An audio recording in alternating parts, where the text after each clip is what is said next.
Hello and welcome to Everybody Has a Story with Jeff Seltzer. I am your host, Jeff Seltzer.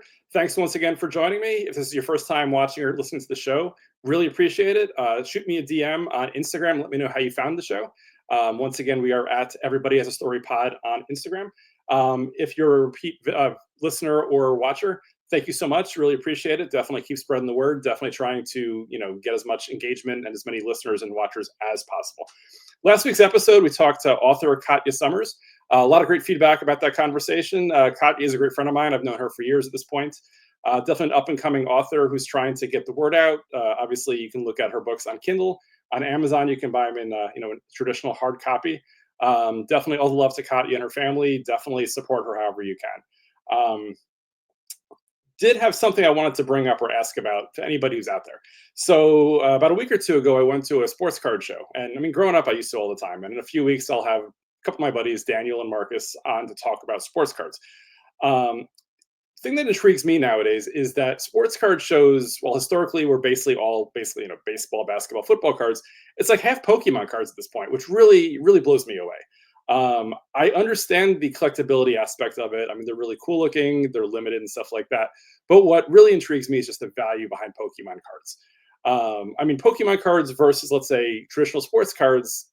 It's crazy to me how you can value one versus the other. Sports cards, you can look at it and say, well, Aaron Judge is awesome, had a great year, so obviously his rookie card will go up in value. Pokemon cards, though, like Pokemon's not like a real thing. So, I mean, I get the fact that some of the cards are rare, but like I would wonder, like how do Pokemon cards actually go up in value? Like if I have, a Pokemon or Pikachu or whatever else like that, like what drives the value? I get there's probably a demand or a need, or maybe somebody likes the design for it, but why would something all of a sudden spike? Got me to thinking it's probably a lot like investing in terms of looking at Bitcoin versus stocks. Now, full disclosure, I do own Bitcoin and I do own lots of stocks. Stocks completely make sense, right? You buy a stock, you buy Apple, you buy Meta, you buy whatever, Microsoft, and if they earn money, the stock is worth something because you own, a very small percentage of the company. Bitcoin's kind of a little bit in the fantasy land still too. Again, full disclosure, I own some Bitcoin largely because it has done a lot of great things over the last couple of years from a value perspective. But it really feels like almost, like Pokemon. Like what drives a Pokemon value and what drives Bitcoin's value? I guess it's just demand that somehow is created. Is it a bubble? I don't know. At some point, maybe it'll blow up. But in the meantime, I guess both are worth investing in and both can, make you some money. So if you have any questions or if you want to kind of, engage or talk about that a little bit, shoot me a note on Instagram. Um, just a reminder, we are available on YouTube at Everybody Has a Story Pod. My personal Instagram is at Seltzer77. For all things Jeff Seltzer, you can check me out over at jeffseltzer.com. If you want to email the show, you can reach directly at everybodyhasastorypod at gmail.com. A reminder for those of you who are here or want to share the show to other people, we are available on all podcast platforms. Video is on Spotify. YouTube is also on, or sorry, video is also on YouTube. We're available on Apple, iHeartRadio, Amazon, Pandora, pretty much anywhere you can find a podcast. So definitely keep sharing the love. A couple of new listeners this week, which I'm really excited about. So Ken reached out to me, told me he liked the show. So thanks, Ken. Appreciate it. I talked to a couple of people who I work with. Talked to Kim, talked to Jareen. Definitely appreciate you guys finding the show and sending me the love for the show. So that was really awesome. With that said, I'm really excited about this week's guest. I've never met him in person. I've spoken to him a couple of times, but this is probably the first real one-on-one conversation. Want to introduce to all of my listeners professional wrestler Josh Breezzyy. Josh, thank you and welcome to the show. Hey Jeff, how's it going? Good, yourself? Appreciate it. Yeah, man, not bad, not bad. Another day, another dollar. Sounds Living good. the So, dream. Josh, if you want to kind of take a few seconds or 30, 45 seconds and talk about who is Josh Breezzyy. So, obviously, as I mentioned, you're a professional wrestler, but kind of give us a little bit of your story, a little bit of your background, if you don't mind. I am like we talked about earlier, a little bit of a jack of all trades. I'm a retired now, award-winning hip hop artist, current professional wrestler, the Icon Champion at the Guardians Legacy in Panama City, Florida, the God's Gift World Champion all around the country. I am the Kobe Bryant of Hardy Boys figure collecting. I am the Nigel Thornberry of urban exploration. I mean, there's so many things that I am, and I just am a husband now, a father, and just a little bit of everything. And I can't wait to talk a little bit more about that. Awesome. Yeah, I did see that on social media. So once again, first of all, actually, congratulations, Josh. Welcome to the club of the married guys. Appreciate that. Thank you. Yeah. Thank you. Thank you. Awesome. So this is you've been married what about a month at this point, give or take? Yeah. Yeah. Yeah. Month Nice. and 4 days. Very cool. Well, congrats. I mean, it only gets easier from here. I've been married now for a little over 20 years. I Oh probably wow. look like a baby still, but somehow I managed to last over 20 years in marriage, which is crazy. I have two girls. Daughters were 17 and 14, which it's crazy just watching them grow up. But I mean, as you said before, you're a newlywed. You also have a child now, so going through all the life stages and learning as you go along. I'm sure. Yes, absolutely. Every day is a new lesson and a new journey in itself, man. I tell you. Awesome. My daughter's about to be 2 and she thinks that she's 5, but she's still 2. It's crazy. So, That's crazy. My daughters are 14 and 17. They think they're in their 30s. So ah, it only gets more different. It gets cooler and better, and they get more self sufficient as they get older. And obviously, experiencing things with them that as they get older is different, right? So what you do with a 2 year old, you probably do Disney on Ice or kind of like smaller things that are cool for them. But like at this age, my daughter is like, I'm taking my older daughter to go see Lincoln Park next August, which I'm super excited about. Or I've okay. taken them to wrestling shows. I've taken them to like Lady Gaga, like various shows that like, when they're younger, you're kind of watching it through their eyes and trying to watch them enjoy it. But like for me, Mhm. as I get older, being able to have like a shared love of things with them, it just kind of takes it to the next level, which is awesome. Yeah, man, we just took her to the aquarium because she loves fish. Nice. And like my mom has a little fish tank and she like loved it. And she was just running around the place like from tank to tank, just trying to take it all in at once. And it was just cool to just see her like, wow, and like fish, fish. And then she's been coming to my eye wrestling shows since she was like a month old, I Awesome. think. So I think she was like I want to say, let's see, she was born in March. I want to nine. She was like 9 months old when I won the God's Gift Championship, and she was ringside. So yeah, she was ringside for a street fight, Mad Dog Mayhem match, which she slept through.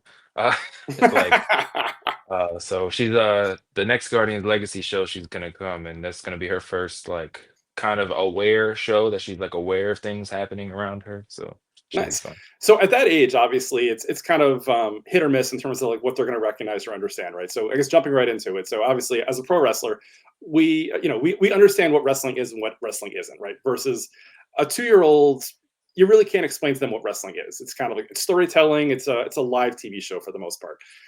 Are you afraid, or are you kind of like trying to take it easy, or like what's your mindset in terms of making sure she doesn't get scared, like when somebody's hitting you or throwing you? Like, do you try to have a conversation, and say, "No, Daddy's okay, Daddy loves you, and everything's fine," or are you going to kind of wait till something happens and kind of react to that? I never really thought about it. Sometimes, like, she'll sit down and watch like AEW with me. Okay. Like last night, she came in and we were just sitting on the bed watching AEW, and she like when they start like hitting and stuff, she kind of like looks at me, like, is this okay? And then she'll sometimes she'll be like, no, oh no, no, and she'll be like, and I'll be like, baby, it's okay, like I feel like it's okay. It's just they're good, and I haven't got into it with her seeing me Right. outside of her watching like my matches back, and it kind of takes her a minute for it to click that it's me. Yep.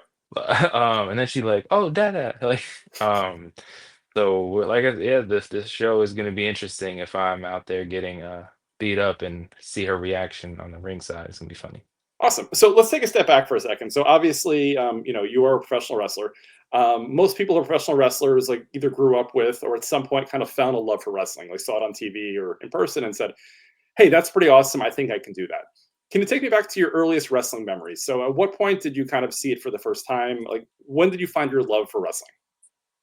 And I have, as far back as I can remember, I've been all in WWE wrestling. Like my earliest baby pictures that I could find, it's like me in a Stone Cold shirt or me Nice. throwing up the finger gun. Like, I think there's a picture up there above my desk where it's like probably 4-year-old me in like a hallway with a Stone Cold shirt, like Nice. pointing at this camera at my grandma's house. And yeah, man, both my parents were super into it. Like my mom loved The Undertaker, my Awesome. dad loved The Undertaker. So like no matter whose house I was at that weekend, like there was always wrestling involved. And yeah, so as far back as I can remember, I fell in love with the Hardy Boys. They debuted in '99, so I was 3. But so like 4 or 5, like that's peak Team Extreme. I'm all in. I remember my bedtime used to be 8, but Okay. Raw came on at 9. So they would let me stay up until like 9:15 on Mondays just so I can get a little taste, but I would go to sleep, and Of I would course. sneak over, turn the TV on, and immediately mute it and watch until I fell asleep on mute, or I would and like I just remember like my grandpa or my mom would come in and catch me after they caught on because they would see the light under the door. Right. So it's like I tried. I think there's another one last story about like early days of Of wrestling is course. I VCR'd the Jeff Hardy Undertaker the first time, like Okay. the raise Jeff's hand match, Yeah. and I had it on VHS recorded, and I would go back and play it from time to time. And then one time I went to play it, and it was ice skating, Oh no. and my grandma taped over Oh it. no. And I ejected the tape and I read the thing again. It was like raw, whatever the date was, and I put it back in. And I pressed play, and it like immediately is ice skating, and I was just like, You're in tears, I'm sure, at no. that point, right? I was like, this is the greatest match ever, and it's gone. Uh, that's probably the equivalent of like some people now, or I guess not now, but years ago, where like their kids accidentally like taped over their wedding video or something like that. Like for you Mm, at that point, it was such a pinnacle match to watch. I mean, it sounds like you watched all the time that you went through the one time and it wasn't there. You're like, what do I do now? Because this is yeah. pre-internet, the network wasn't a thing yet. So if Hmm. YouTube was even a thing yet, really either, I'm sure. So it was a case of No. at this point in your eyes, you're like, I will never see that match again, right? Yeah. And it was just that was like one of my favorite matches. And like there was I think there was like the match before or after was on there too, however much the tape could take. And I'm just like, bruh, ice skating, really? I'm sure nobody else ever watched that ice skating again beyond the one time, right? Right? Yeah. What can you do? So, with that said, I mean, obviously you're a few years younger than I am, so you were, super young in the Attitude Era. You became a Hardy fan, I guess, when they first, I guess, made the main roster, as you can say, or got contracted in '99. So you didn't live through the Hardy, let's say, the jobber years, right? So where Matt No. and Jeff had some questionable attire, some weird hairs, it just, I mean, made everybody else look good. Yeah. Which for me, I'd say, again, I'm 47 at this point, so I was in college during those years. So, like for me, I would say like one of my early Jeff Hardy memories was when Rob Van Dam debuted on Raw, and he fought Jeff Hardy. And Jeff Hardy, I think Jerry the King Lawler, I think made fun of him and said he's a John Bon Jovi wannabe or something like that. But like as good as Rob Van Dam was, because I was a huge ECW fan, seeing Jeff Hardy sell for him and just make Rob Van Dam look like $1 million just showed me like Jeff has it. Like one day, once he gets a few years older, something's going to happen. And I mean, the stars align, and he's looked great since then, which it was just amazing. Yeah, I wasn't around for like when Jeff was like 12 wrestling Razor Ramon. Right. Uh but I've gone back and I've watched it and I've been begging some wrestling company to make those action figures because yes, they are questionable attires, but they are toyetic. And like whether it's the plaid with the yellow Hardy Boys down the side or like the sunflower ones. Um and I think it would be even cool for them because I'm pretty sure that Matt was making Yes. the attire, and then he learned to sew from his mom who had passed away. So it's like I think that would just be like a wholesome action figure to just have for both of them. Um, but yeah, Jeff is definitely one of the better sellers in the business, and as much praise as he gets for the stunts and everything, like he even prides himself so much on like selling and making everybody else look good. Like his interview with Chris Van Vliet Yep. that just came out, he was talking about like usually in his matches when he's putting it together, he just wants to get you right to the heat so he could bump around for you and make you look good. Right. And that's definitely a lot of people say that I try to be be Jeff Hardy in my matches, and I've tried to not do that outside of I watch a lot of his matches to see how he's selling, and because something I want to work on in 2025 is being a better seller and making everything look just that much better because I feel like selling is the biggest part of the business. Like you could do all the fast moves and a million moves in a match, but if you're not telling that story with the sell, then that move doesn't look as good. If that makes sense. 100%. And for those of you that listening or watching that don't know what selling is basically like reacting in wrestling. So when an opponent doesn't move to the wrestler, making it look more legitimate or look real or kind of like make them look like $1,000. Yeah. And to your point, I mean, from a believability of a match perspective, if somebody's not selling or not making it look real, you unless it's a hardcore match where everyone's just killing each other, like oftentimes the audience just kind of tunes out because they're like, great, this doesn't feel like anything. There's no emotion here.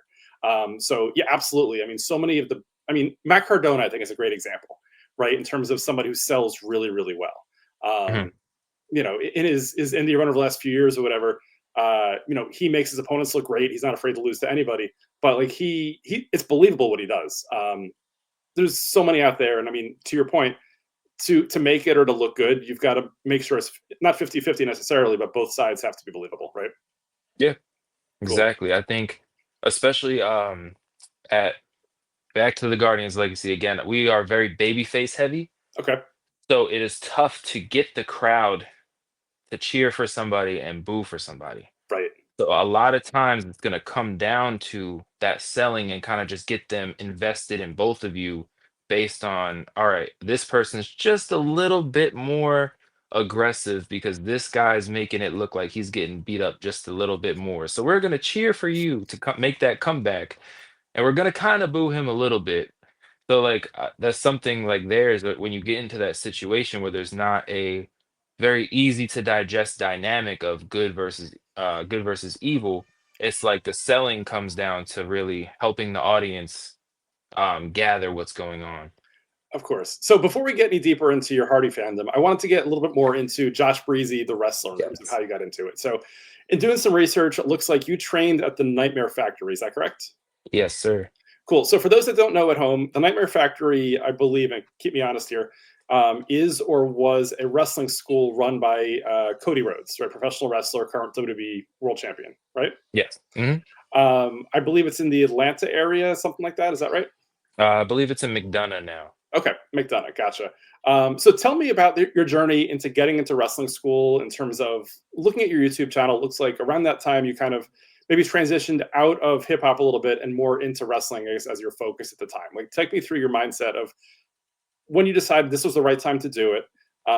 Anything you had to do personally, like quit your job or move whatever else like that, and kind of like your first thoughts and why the Nightmare Factory was the way to go. All right, so yeah, man.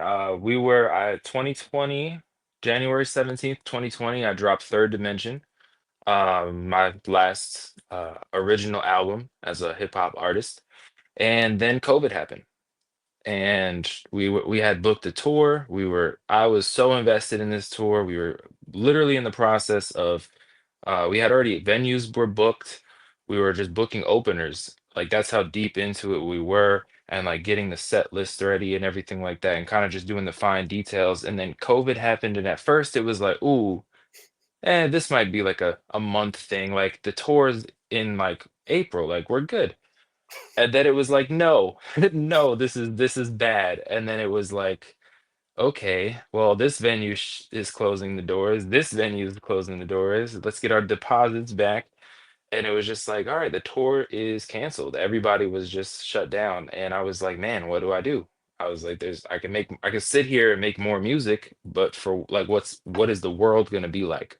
Right. So, and when you make so many songs, like I made probably almost 100 songs for this album that only had 20 songs on it. Wow. And it's just you get to a point where like you just kind of hit that creative wall where you start making things just to make it. And I felt like I was just at that point where I wanted to do something else differently.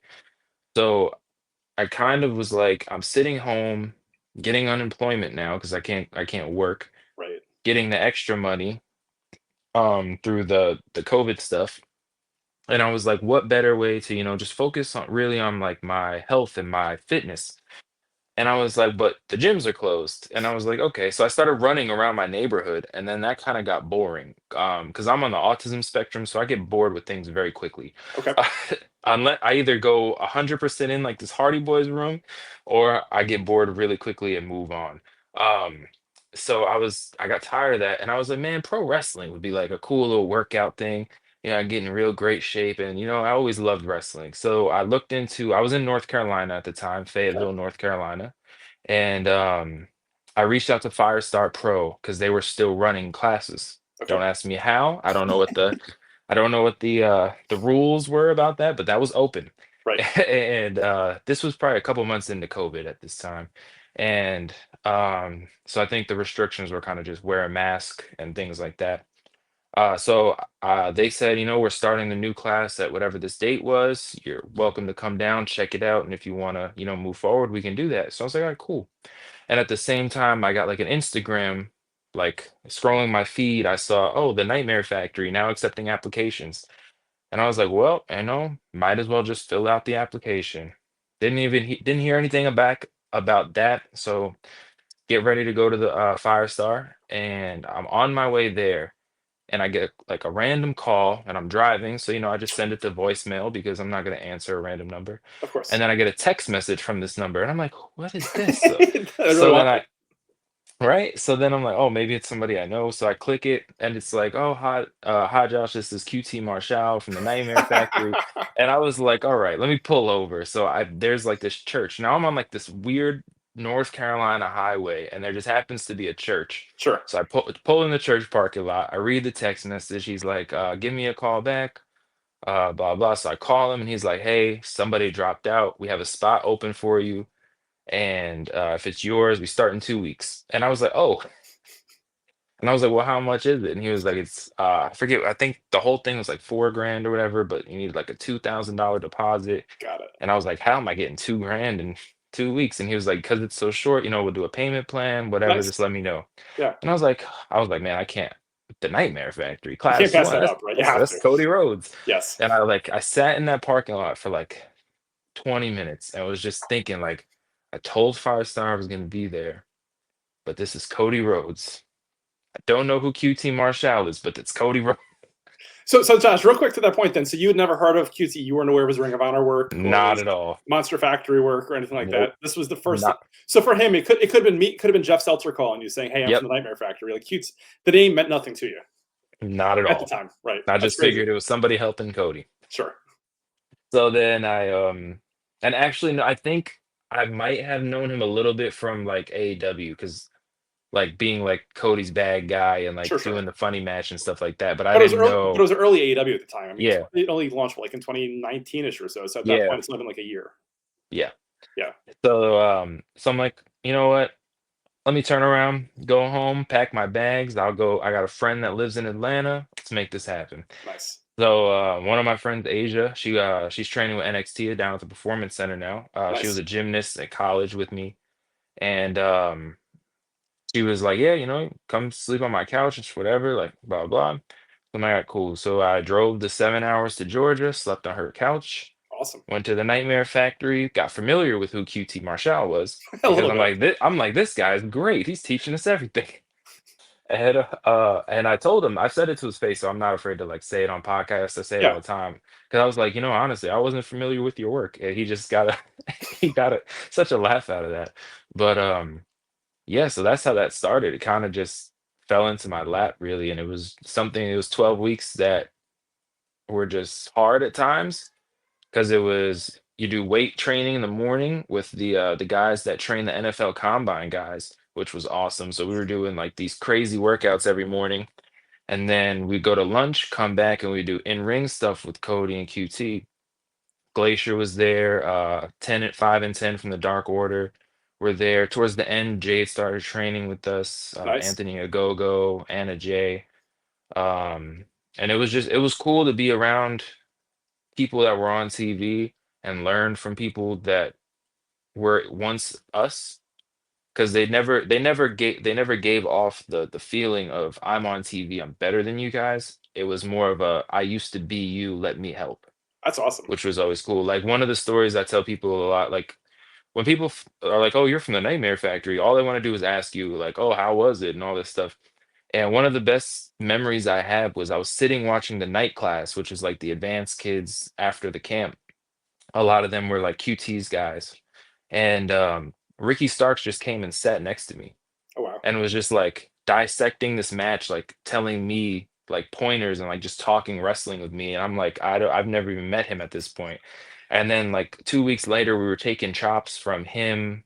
It was him, QT, Penn, and Cody, and we were just one of us was in a corner, and we would just take a chop from everybody and then swap out. And Penn had just chopped the life out of me, and I was like bent over like this because shoot hurt. And I like look up and Ricky's right there and he chops me like right in the throat. Oh And no. he's like, keep your chin up and just keeps going. And I was like, I need a tag, hot Oh, it's tag. crazy. But yeah, that was how I got there, man. So that's really cool. Great story, and obviously, definitely an opportunity you couldn't pass up, right? Going to, and again, not to demean any local indie wrestling school, but I mean, nothing compares to the Nightmare Factory. Like, there's very few Yeah, out there that you would put up and say, like, I'd want to go to this one instead of that. So that was a huge opportunity. Just very lucky that it happened on the way to your first day of training. yeah. So obviously, wrestling school and training is something that never really ends, right? Like even day one you're learning, day 16 you're learning, you keep going, whatever. Um, to this day, so this is a number of years ago at this point. Like, do you still go to like a local wrestling school? Do you drop it at Nightmare Factory? Like, what is your wrestling like training regimen look like, if at all, at this point? So I don't train as much as I would like to, just based on work and having a 1.5, almost 2-year-old. Of course. Um, but I do so before shows at Guardians Legacy, I work with the guys at the Hope Academy. And we just do some simple things there. When I work Kraken, Huck and Diggs do some small little trainings. Cantrell does a lot of the more technical stuff Okay. there. So it's really just finding the time to like work on the things. I feel like a lot of my matches, I don't want to say it's like riding a bike because it's definitely not, and I don't want it to seem like I'm like slacking off Of because I'm course. in the gym. I'm in the gym every day. I'm in probably the best shape of my life. Just saw some guys, my old tag partner from the Nightmare Factory, with his new tag partner, and they were both like, "Man, you look jacked now. Like, what Nice. happened?" And I was like, "Hey, trying." That's right. Um, so it's just staying in shape. Like I do a lot of cardio and things like that, so I don't get blown up in the ring, and then just working on fundamentals and trying to substitute the lack of in-ring training with tape study. Like I've watched matches I never thought I would ever watch. Nice. Like just what like especially with a lot of the shows that I work run monthly. Okay. So I have time in between, like I know what I'm doing in a month from now. So let me watch all the matches of this match type and kind of pull from it. Like uh February 1st, it's a tag team like special event. So like all the matches are supposed to be tag teams, but Yep. they want me to defend my singles title.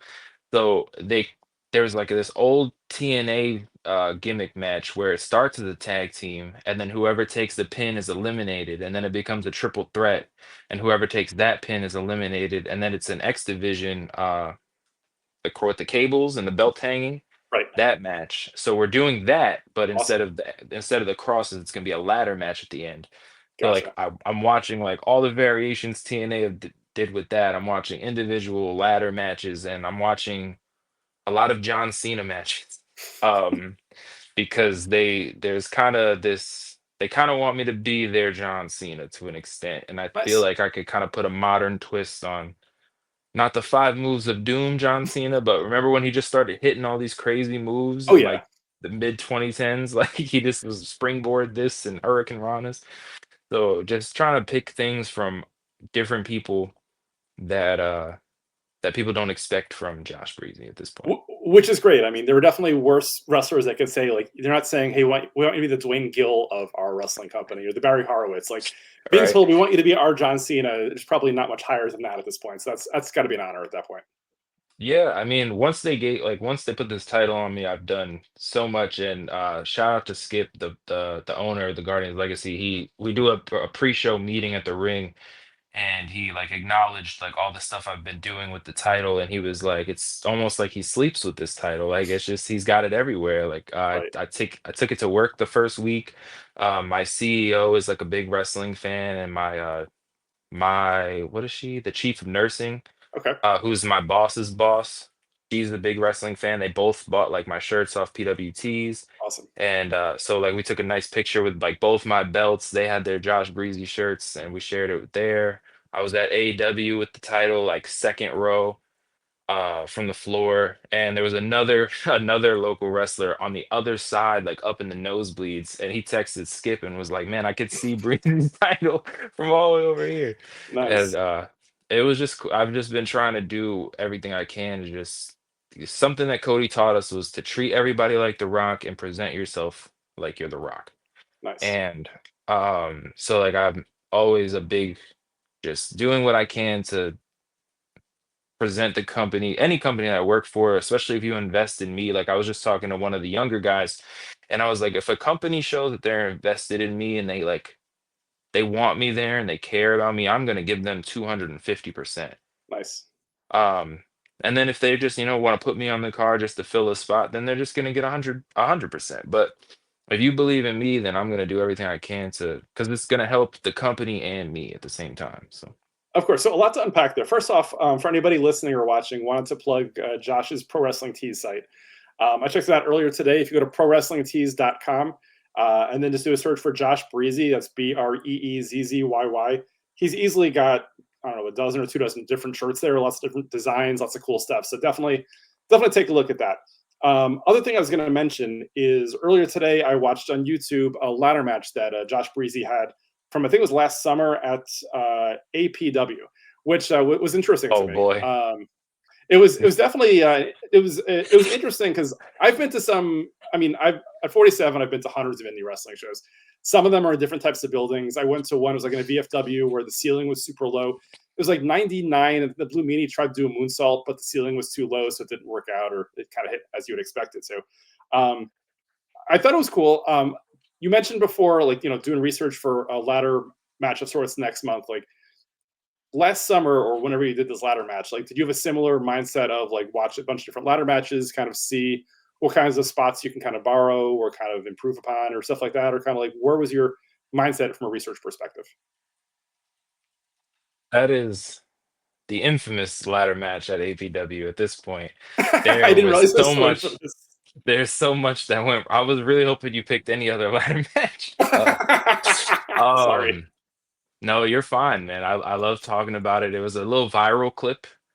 Um, so that match was just doomed from the start. We Oh. had we had so much planned. So Like all three before of you go any us. further, let me say, like, I had no idea about any of this. I just kind of I just YouTubed you and found the first match that I could find. I thought it Gotcha. was great. I thought it was a fun match. Nothing came across as weird or awkward. So getting some behind the scenes is definitely an interesting perspective. Oh, But like me as a first time watching you and the other guys, I thought it was cool. I mean, your swanton off the ladder to the outside, I thought was really, really cool too. So all sorts of oh, stuff about okay. it. That's the viral clip. Oh, I mean, it was a cool shot or whatever. The crowd was going nuts. They're chanting your name. So I mean, for Mm. me, again, without knowing the backstory or kind of any kind of like weirdness about it, like I thought it was great. But I'm sorry, continue, please. No, you're good. So I'm glad that you enjoyed it because I don't think any of us did.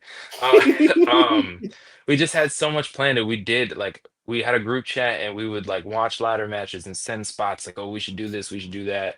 And then it was like getting with the owners of it and be like, do we have this? Can we do this? Yes, yes, yes. And then we get there and there's like I'm trying to like so when I get there, I'm always like one of the first people there, like super early. And just so I can kind of walk the building, and especially like when it comes to these ladder matches, like I'm all about making a moment. Of course. And like, dang, what can I jump off of? Uh, so so I get there and I'm like, hey, where are all the ladders? And they're like, oh, we have this ladder, and it's like it's a wooden ladder Oh no. that's spray painted black, Uh, and it had to be from like 1965, ooh. like dry rotted wooden ladder barely together, right? Oh, And then there was another giant ladder, which is the big orange one. And then I think there was a blue ladder, a metal ladder, but the rungs in the oh, my daughter's kind of busting. no Uh, worries. the things in the middle that go down the little arms were like Right. all busted. Yeah. So I'm like, these are the ladders. I'm like, okay, Oh so no. there goes like four of our spots because I'm not doing a seesaw on this wooden ladder. It's I'm gonna not collapse, doing right? this. Yeah. Yeah. So then the ring announcer comes to the back and we're telling him like how we want to start the match. Of course. And I'm saying, so when I was at Pro South, we started doing this thing to kind of pay a little homage to Kenny Omega, baby. To kind of pay like a little homage to Kenny Omega and like me being from not from North Carolina, but I lived in North Carolina. Sure. So the announcer at Pro South would be like, from Long Island, New York, residing in Orlando, Florida, by way of North Carolina. Like, and Yeah. it just got over big. So I've been doing that everywhere else. So I told him that, and he's like, "Yeah, no, that's not how I ring announce." And he was like, "Yeah, you know, I got this character," but I was like, "What?" I was like, The ring announcer is a I character. That's something else, right? yes. So like I'm trying to paint my face. There's no AC in this building. It's literally just sweating off me Oh, as I put it on and the Posca is just running down. oh no. And I'm like, wait, what? And I'll never Sanson is like right to my left, and he just starts dying because of my I'm like, wait, what? And I was like, you know what, bro? Long Island, New York. That's fine. Don't We even got worry this. about it. Yes. Don't even worry about it. And I was like, did he just say he has a character? And Oh no. I was like, wait, I thought I was right. Uh, Oh man. that's So, so indie wrestling, by the way. I mean, you never know what right? you're gonna see, right? And then so the start of the match, I was supposed to come out. I had a garbage can full of all these weapons, right? And they were supposed to meet me at the ramp. I was gonna take the bat to James and then garbage can to Sanson Yep. and then bust to the ring, set up this ladder. They were gonna come stop me, right? I walk out for my entrance and they're both just standing in the ring. Right. And I didn't hear my like entrance thing. So I'm like, okay. And Sanson's trying to like say to me without saying to me, like, just get in the ring. Yep. This guy's all of a sudden doing like a boxing style championship introduction. And I'm like, dude, this is not what we talked about. Like, Right. like, did you listen? So like I awkwardly am like just standing there, really aggravated now. Sure. Uh, so I think I just dropped the trash can, take the bat in the ring, and I just go. And I think I'm like the most aggravated that I couldn't just hide it in the ring for my introduction. So then he rings the bell and I just start wailing everybody with his bat.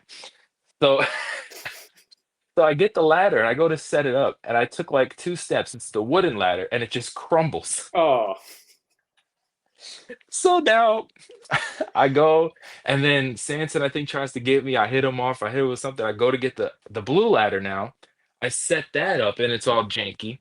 uh, And I'm like, oh my God. But I was hoping there was another ladder because this blue ladder was kind of big too. right. So for like 3 minutes, I'm just going around the ring trying to find this other ladder that we should have. Ooh, excuse me. And I never find it. So then I finally just like one of the fans was like, "What are you doing?" I was like, "I'm trying to find a ladder." So I just pull out the blue one and we go from there. So then we work to the big ladder spot, right? Right.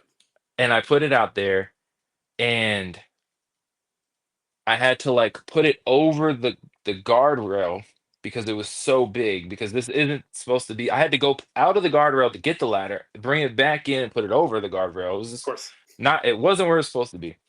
So I set it up and I go up and I like look and I'm like if I try to do a flip here, my foot is gonna hit this beam. So Right. then I like awkwardly come down like two rungs. Now I'm like I can barely flip because I'm not that high. Right. And then I'm just like, whatever. And I just kind of go for it. Now, if you look, so this is what went viral, is because it wasn't a good swan song. And But you had it limited was, space, though. I mean, you had not much yes. space there. And I'll say before you go any further, the thing that popped me when I was watching it earlier today was to your point, you went up, you went down, you went up again. Because I think at that point, I'm looking at it, I'm like, he's trying to figure out, how Uh-huh. high can I go and how far out do I have to get, whatever else like that. So to your point, there wasn't much space to deal with. But you did a really good, swanton given the space, and the crowd seemed to like it a lot as well. So that's exactly right. It was, oh, I'm too high. Nope, I'm too low. I guess this is gonna have to work. Hmm. But then if you watch, what went viral is that it looked bad or whatever, and people were like, "Oh my God, look at want Timu Uso this and Uh, Timu Jeff Hardy this," and people were like, "Oh, he did a crouton. Oh, he barely flipped. Oh my God, he needs to stop wrestling." And I'm like, "Bruh, the ref let go of the ladder. uh, The whole ladder shifted."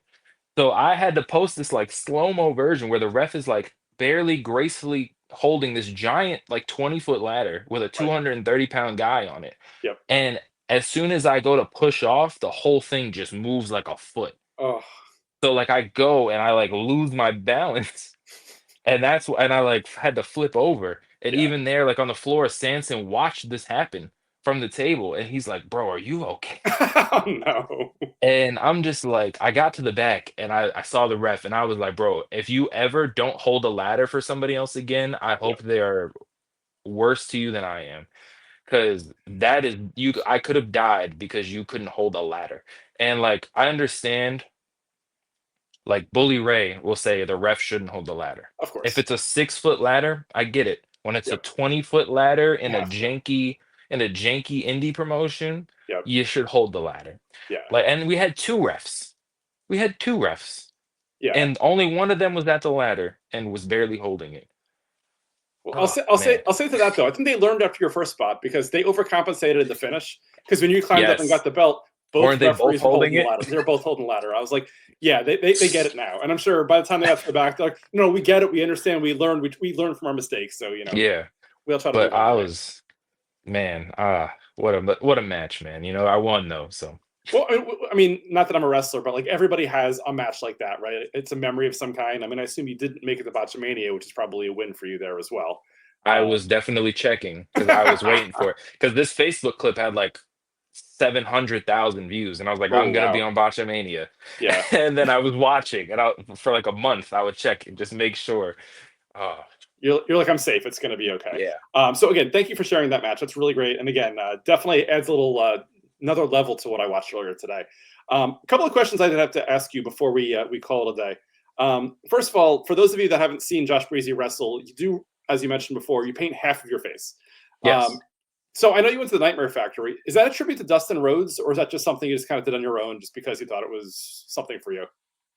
So when I first started at the Nightmare Factory, always wanted to paint my face because of Jeff and Sting and guys like Warrior, and I just always thought it was awesome. Yep. And we were the nice guys at the Nightmare Factory. So I was like, man, it'd be kind of cool if I did a smiley face. But if I do a whole smiley face, that's weird. So I just did half the smiley face. And then like Jeff paints his whole face. This is how I could be a little bit different.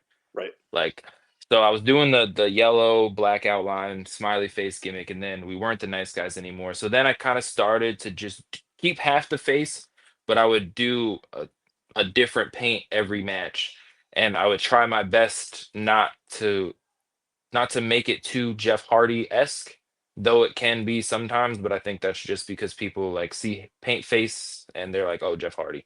Of course. But the one I just did for the icon in my icon champion promo pictures is a tribute to Dustin. His more recent face paints. I did a full face one time when I was working as a heel, and I did half Stardust, half Gold Dust. Oh, cool. That was pretty cool. But yeah, I do a different one every time. Nice. I started selling masks at my merch table, so, and doing a different face paint every time. I get new masks and paint them myself every time. Awesome. And that's kind of how I decide what I'm gonna do on my face. Is I do it on the mask first, and then I do it on my face. Um, but the Dustin one was cool, man. Like I think we only had one when they were shooting the pilot for Cody's TV show, Yes. Yeah, yeah, I and remember that. Dustin was there for that, and he kind of trained us a little bit that day.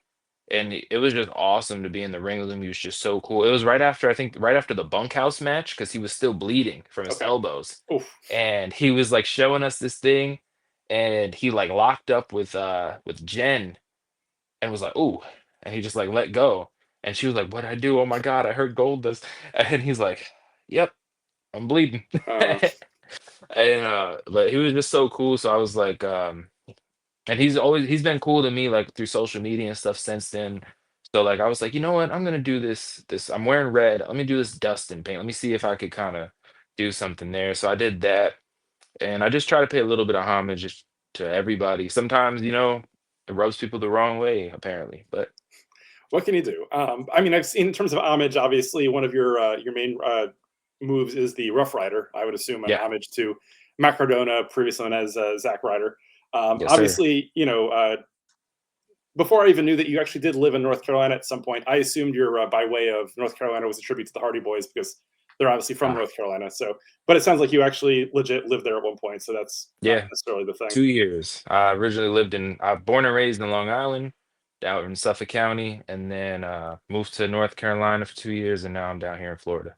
Nice. For those of you at home listening and watching, Josh Breezy's nickname is The Answer.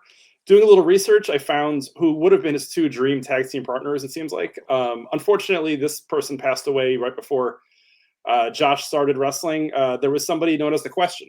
Not sure if you're aware, previous NWA wrestler Josephus was the Question. So you'd imagine the question and the answer would be a pretty good tag team Huh. there. I would assume also, if you could do an intergender tag team match, Marina Shafir is the problem. So we got the problem and the There we answer. go. That could go as well. Nice. If you're looking for Nice. gimmicks, or that could work as well if she leaves John Moxley's team and does something there. With a few minutes left, I did want to go over. I got a couple of questions from friend of the show, Marcus. I also want to go a little deeper into the Hardy collectibles that you have. So Marcus, not sure if you've met him, Marcus Brandon, Marcus Percal. He's in the Major Wrestling Facebook group. Yes, Sent me I two things. recognize the name.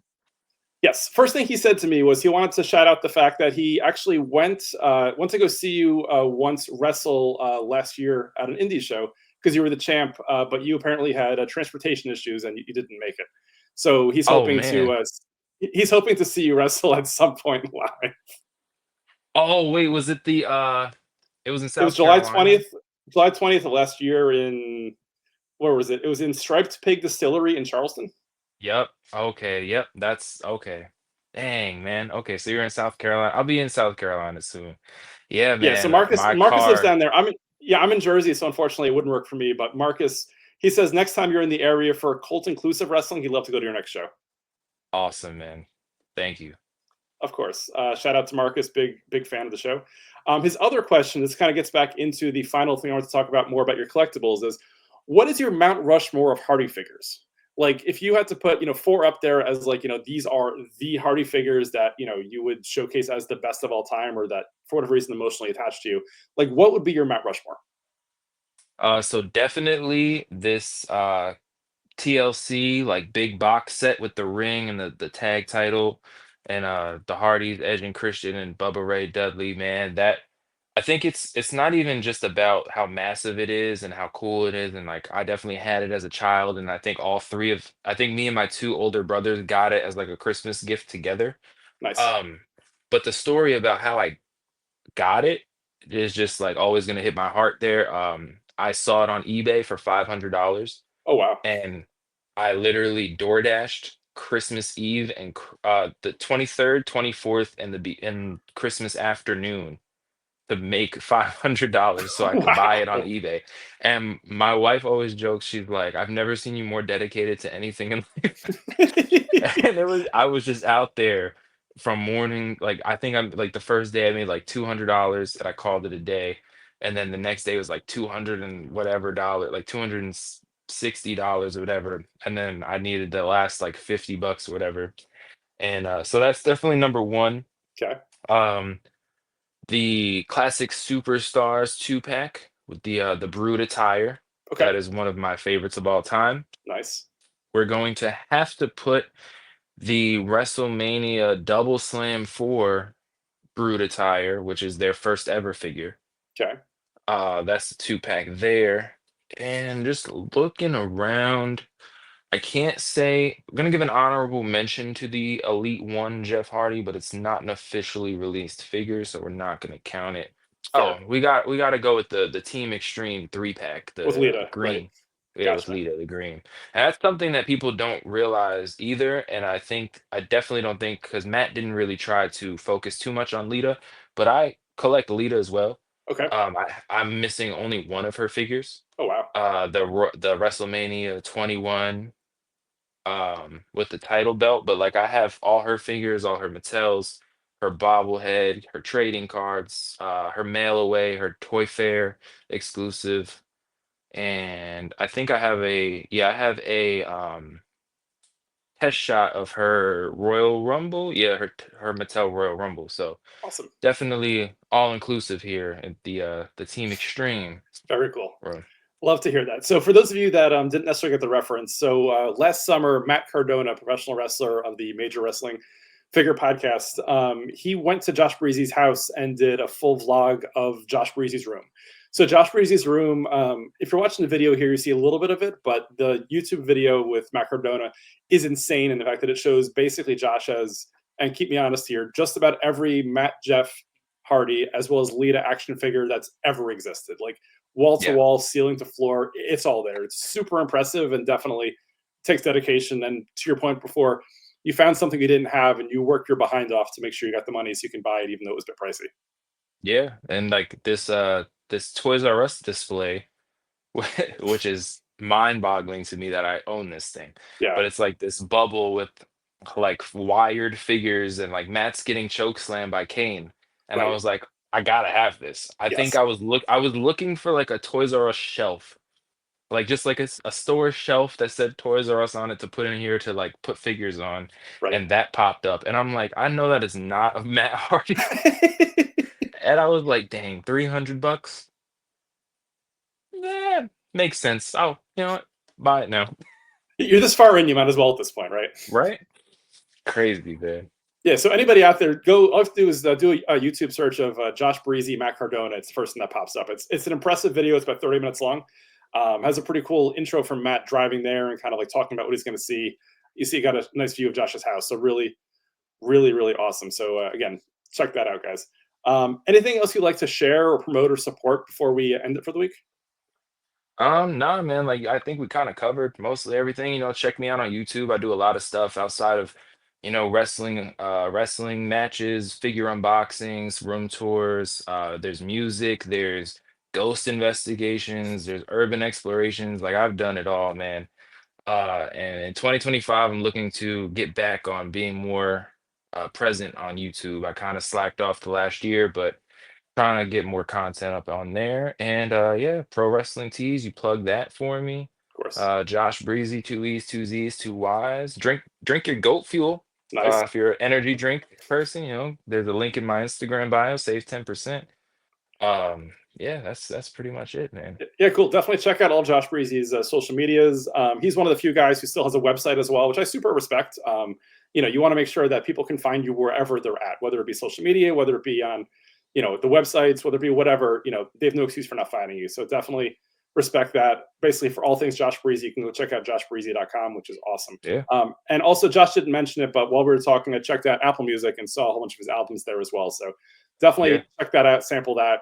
I'm sure Josh gets some kind of royalty or something for every time you listen to something. So, yeah. I get a couple percents of a penny, well, a couple of percents of penny add up if, everybody at home, not telling you to do this, but maybe put things on repeat and listen to it over and over again. And eventually you'll get a few Yeah. pennies. So we'll see what happens. It's funny every now and again I like log into my TuneCore and they don't release my last album, but like all my old stuff, and they just added a new thing where they show you like your all-time streams, Okay. and it's like 2.4 million streams, That's right? impressive. That's really, really great. Yeah. You would think, but then Right. you go to like the bank and you like Uh, look how much money you've made, and it's like a couple $100, yeah. and it's like, how does this make sense?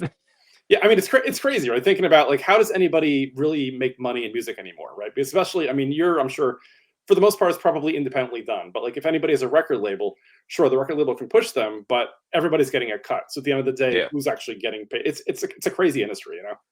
Yeah, that's why I had to like when I couldn't tour and I couldn't sell tickets and do things, and it was just all like I hope they stream my music. Meanwhile you got like verses going on and people like at their home listening to classic songs. They're gonna go check out the new Josh Breezy. But I Yeah, mean that album did get me Artist of the Year at the Josie Music Awards awesome. in Tennessee, which to me is that'll be the last thing I touch on, just because Yeah, so the Josie Music Awards is like touted as the biggest independent um music awards in the country. Like they sell out the Grand Opry in Tennessee there, but there's no hip hop category. Like it's like mostly centered around country and pop artists, but they have a multi-genre category okay, that I submitted for. And I submitted for Album of the Year, Artist of the Year, and Record Label of the Year. And we got nominated for all of them. And then I won Artist of the Year. So for me as a hip hop artist at the time out of North Carolina from Long Island sure, to win Artist of the Year at a predominantly country, been around for 20 years, probably never awarded a hip hop artist anything. of course. Uh like it was major. And I had no idea that I was nominated or anything. And it just the little plaque thing came in the mail. Wow. and I like opened it and I saw like this package from the Josie Music Awards. I was like, huh? And I opened it. I was like, wait, art? What? That's And crazy. I think it might still be in like my stories or whatever on Instagram. But I just remember like going outside and yelling, "Artist of the year, artist of the year!" Just I was like, what? I was like, they told me I'd never be nothing. Like, You're going grocery shopping at Publix. You're like, I'm the artist of the year. Look at me over here, right? right? And it's so funny, like at the Nightmare Factory, which is like I think 20 like the end of 2020, beginning 2021, like I was still saying artist of the year, and Yeah. Hayden Beckland's like, bro, that was last year, like Oh get over no. it. And then even now, like I always like, artist of the year, and Right. people are like, what? Nice. That's But pretty awesome. So yeah, definitely again, check out some of Josh Breezzy's earlier music, which can be found on all musical platforms, I'd assume. With that said, Josh, thank you so much for joining. Really appreciate your time. For everybody at home listening, as a reminder, we can be found at Instagram at Everybody Has a Story Pod. My personal Insta is at Seltzer77. For all things Jeff Seltzer, check me out at jeffseltzer.com. For any business inquiries or anything you want to do with the show, email me at everybodyhasastorypod@gmail.com. Reminder to tell all your friends and your family and your neighbors that we're available on all podcast platforms: Apple, iHeartRadio, Amazon, Pandora, anywhere else you can find anything. With that said, have an amazing week, and we'll be back soon. Take care, guys. Bye.